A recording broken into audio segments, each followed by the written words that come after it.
When my father kicked me out of the house for not following his path, I returned 10 years later to buy his business and fire him. It was a Tuesday. I remember that because Tuesdays were trash days in our neighborhood, and the smell of wet cardboard and suburban refuse was heavy in the air. I was 18 years old, holding a duffel bag that contained 3 pairs of jeans, a handful of t-shirts, a laptop with a cracked screen, and exactly $42. My father, Richard Sterling, stood in the doorway of the house that had been my entire world. He was a big man, not in terms of fat, but in presence. He took up space. He sucked the oxygen out of rooms just by walking into them. He was wearing his at-home cardigan, the navy blue one with the suede elbow patches, looking like a disappointed Bing Crosby. "You walk out that gate," he said, his voice terrifyingly calm, "and you are dead to me, Michael. You are a bad investment, and I cut bad investments." "I'm not an investment, Dad. I'm your son," I said. My voice cracked. I hated that it cracked.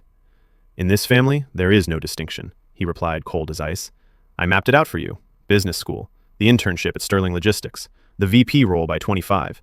You want to throw that away to play with computers? To write, what did you call it? Code? It's the future. It's a toy. Real men move real things. Steel, freight, concrete. You're choosing to be a child." He stepped back and began to close the heavy oak door. "Come back when you've grown up, or don't come back at all." The door clicked shut. The deadbolt slid home with a sound that felt like a gunshot. I stood there for a full minute, waiting for him to open it back up, waiting for the joke, waiting for the reprieve. But year 4, the break. It took 4 years to get out of the mud. The link gained traction. I got a small seed investment from an angel investor who saw me pitching at a tech meetup while wearing a hoodie I'd bought at Goodwill. He gave me $50,000. To me, it was all the money in the world. To him, it was lunch money. I hired 2 guys, fellow dropouts, and we rented a basement office in Belltown. We smelled like stale coffee and desperation. We worked 20-hour days. We broke things. We fixed them. Then, the market shifted. E-commerce exploded. Suddenly, everyone needed to move boxes faster, cheaper, and smarter. The old guard, companies like Sterling Logistics, were too slow. They were dinosaurs trying to do ballet. We were lean. We were fast. By the end of year 4, a mid-sized logistics firm offered to buy us for $2 million.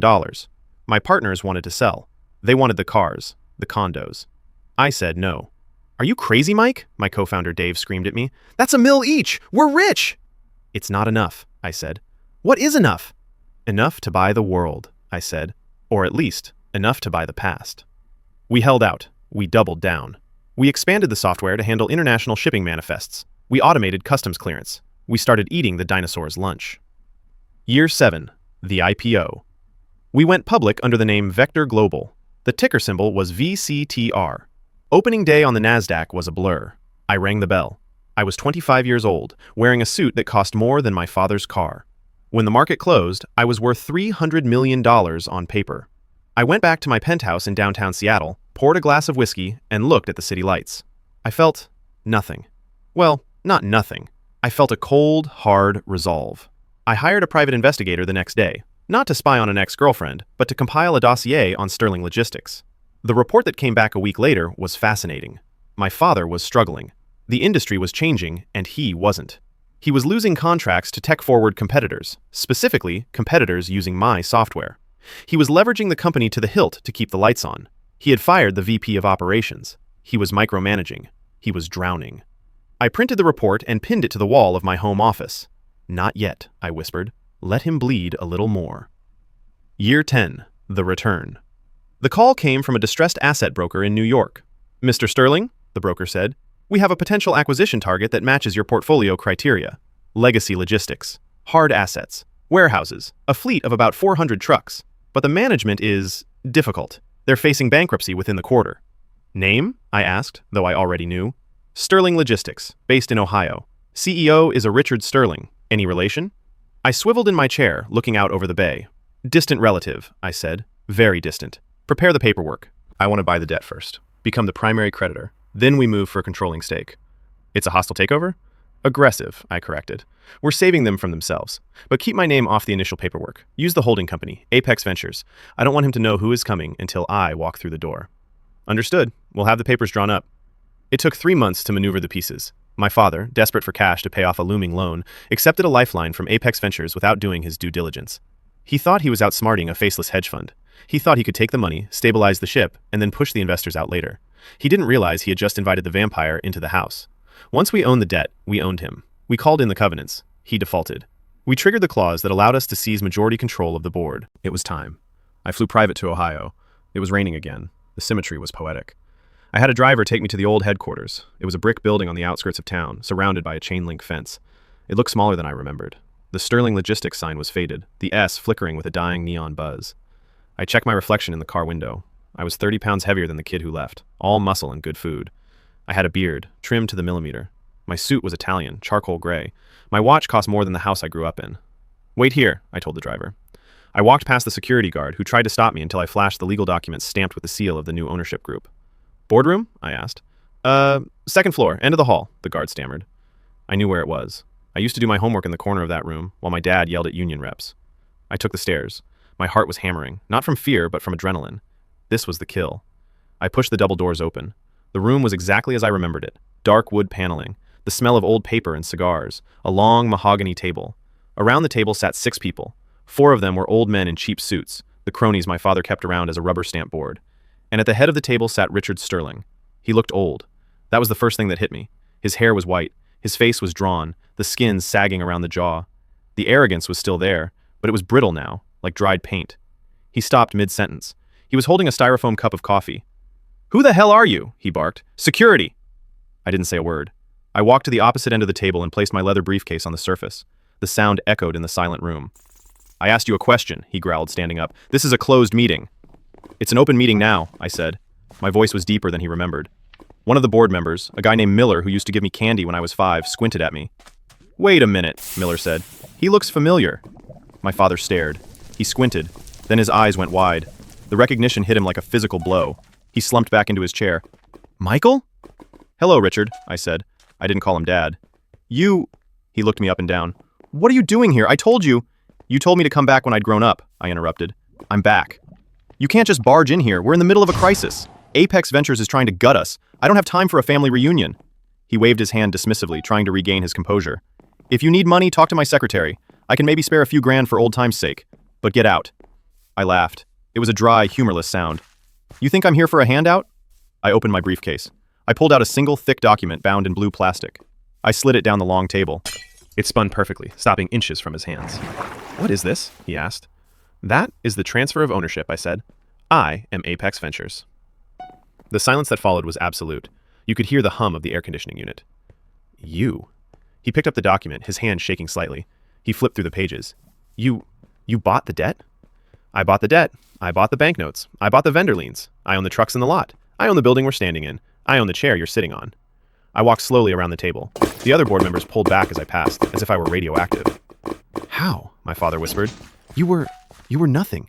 You were playing video games." "I built Vector Global," I said. "You use our software to track your few remaining shipments. Well, you try to. Your implementation is sloppy." I stopped right behind his chair. I leaned down, close to his ear. "I followed your advice, Richard. You said I was a bad investment. You said I needed to understand the real world. So I went out and bought the real world." He turned to look at me. His eyes were wet. For a second, I thought I saw pride. I thought he was going to say, "Good job, son. You beat me." But Richard Sterling didn't do pride for others. He only did ego. "You ungrateful little bastard," he hissed. "I made you. I pushed you. You think this impresses me? Sneaking around? Buying paper? You don't know the first thing about running this company. You'll drive it into the ground in a week." "Actually," I said, straightening up and buttoning my jacket, "I've already run the simulations. This company is operating at 60% efficiency. It's bloated. It's archaic. And the biggest bottleneck is the CEO." I looked at the board members. "Gentlemen, as the majority shareholder, I am calling for an immediate vote on a motion to restructure executive leadership." Miller looked at my father, then looked at me. He saw the suit. He saw the confidence. He saw the money. "I second the motion," Miller said softly. "Miller," my father shouted, "you traitor!" "All in favor of removing Richard Sterling as CEO, effective immediately?" I asked. Every hand went up, even the ones who played golf with him every Sunday. They knew a sinking ship when they saw one, and they just spotted a lifeboat. "Motion carries," I said. My father sat there, stunned. He looked smaller than I had ever seen him. The giant who had blocked the doorway 10 years ago was gone. In his place was just an angry, obsolete old man. "You can't do this," he muttered. "This is my name on the building." "We're changing the name," I said. "It's going to be a fulfillment center for Vector. We're automating the warehouse. The trucks are being sold." "You're firing me?" "I'm retiring you," I corrected. "You're 70 years old. Go play golf. Go yell at the TV. But you're done here." He stood up, shaking with rage. "I have rights. I have a contract." "Check page 40, I said calmly. "The bad actor clause. Negligence of fiduciary duty. We're letting you walk away with your pension, which is generous considering how badly you managed the fund. If you fight this, I will audit the books going back 20 years, and we both know what I'll find in the expense accounts, don't we? He froze. He knew that I knew. The business trips to Vegas, the company cars for mistresses. He looked at me with pure hatred. I should have never let you back in the house. You didn't, I reminded him. I bought the house. He grabbed his coat. He didn't look at the board. He didn't look at me. He walked to the door, his steps heavy and shuffling. Richard, I called out just before he left. He stopped, hand on the handle. It's just business, I said. I'm cutting a bad investment. He slammed the door. The aftermath. The room exhaled. The board members started babbling, trying to curry favor with the new emperor. I ignored them. Meeting adjourned, I said. Clear the room. I want to be alone. They scrambled out like cockroaches when the light turns on. I walked to the head of the table. I looked at the empty chair. I sat down in it. It was still warm. I swiveled the chair around to look out the window. The rain had stopped.